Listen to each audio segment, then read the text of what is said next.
Good morning, students. Today we are going to start our 14th chapter, that's Daffodil.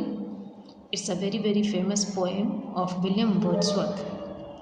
William Wordsworth is one of the most famous poet and writer of English era, and who is supposed to be called as a poet of nature, poet of mankind, poet of pastoral life.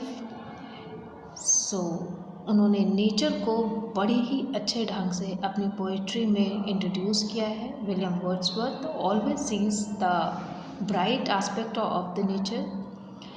हमेशा nature की खूबसूरती को ही उन्होंने अपनी poem में describe किया है. उसकी नेचर की शांति उन्हें बहुत पसंद थी, नेचर का पीस. और since his childhood he is in the lap of nature. Nature की गोद में थे. नेचर की खूबसूरती को और नेचर की शांति को वो बहुत पसंद करते थे. कभी भी उन्होंने नेचर के डार्क साइड को कभी भी नहीं देखा, या फिर ये कह सकते हैं कि कभी भी नेचर जो भयानक होता है, तूफ़ान, आंधी, इस तरह की चीज़ों को वो इग्नोर करते थे अपनी पोइट्रीज़ में. William Wordsworth was born in 1770 and died in 1850, was an English poet. One of the most widely read poems of all the time, he created a new kind of poetry based on nature and the life of the simple rustic people around him. Simple rustic people इसलिए कहा गया है कि देहात यानी गांव की ज़िंदगियाँ उसे ज़्यादा पसंद थी. वो शहर की भीड़ भाड़ वाली लाइफ से दूर किसी शांत जगह पे, हमेशा वो शांत जगह पे रहना पसंद करते थे. And the simple fact of the life becomes the subject of his poetry and they appeal to the heart. और यही सिंपल चीज़ें उनकी पोएट्री का सब्जेक्ट बनती थी, जो हार्ट टचिंग होती थी. इस प्रेजेंट पोएम में भी उन्होंने एक ऐसी मेमोरी को शेयर किया है हमारे साथ, जैसा host of a golden daffodil seen one bright April morning dancing in the wind by the margins of the lake. So he is describing the scene of those golden daffodils which has been along the side of a river. Lake के चारों तरफ थी और ये हज़ारों की संख्या में थी. अप्रैल के महीने में जब थोड़ी गर्मी होती है, मॉर्निंग अच्छी लगती है, खूबसूरत लगती है, तो the image of Joy flushed upon his inward eyes often when he is alone. जब भी वो अकेले होते थे तो उनके अंदर की आँख, यानी जो वो दिल से देखते थे, महसूस करते थे, वो खुशी कब महसूस होती थी जब वो नेचर को और इन फूलों को देखते थे. The treasure of a happy memory that gives us comfort and joy is indeed a rare gift in the time that we live in.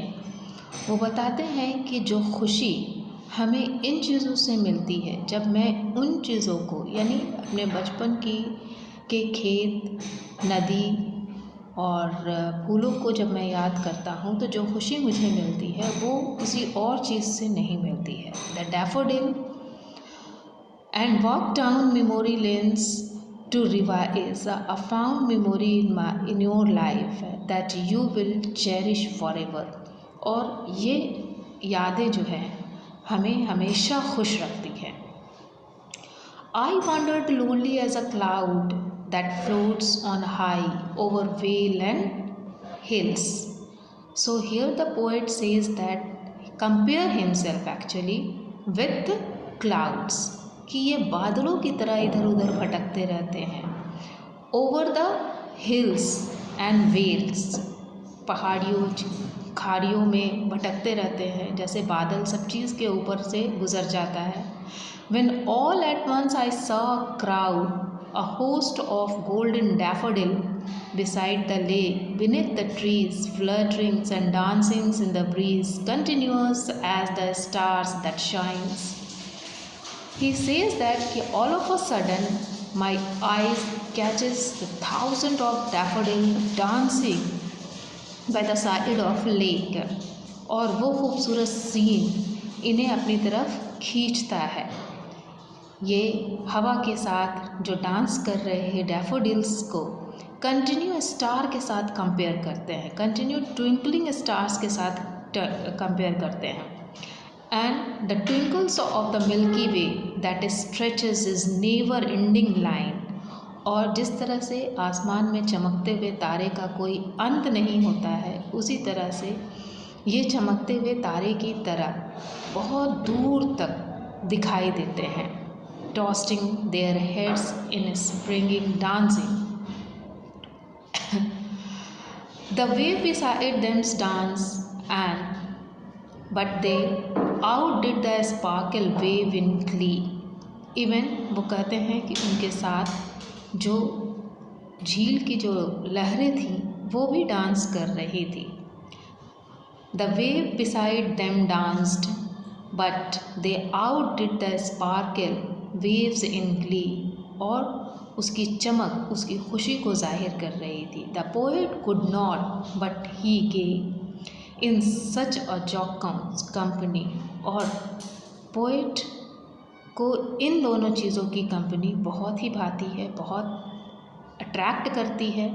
I gazed and gazed but little thought that wealth that show to me had brought. और मैं उसे देखता चला जाता हूँ, देखता चला जाता हूँ। That wealth the show to me had brought, कि ये कितनी कीमती दौलत है जो मैं देख रहा हूँ, वो कितनी कीमती चीज़ है। ये व्यू मुझे कभी भी देखने को मिलेगा या नहीं मिलेगा। For often then on my couch I lie, I vacant or in pensive mood. The very last paragraph, think it's the last paragraph. He says that कि जब भी वो कभी उदास होते हैं और अपने सोफे पे बैठे हुए होते हैं तो दे flash upon that inward eyes.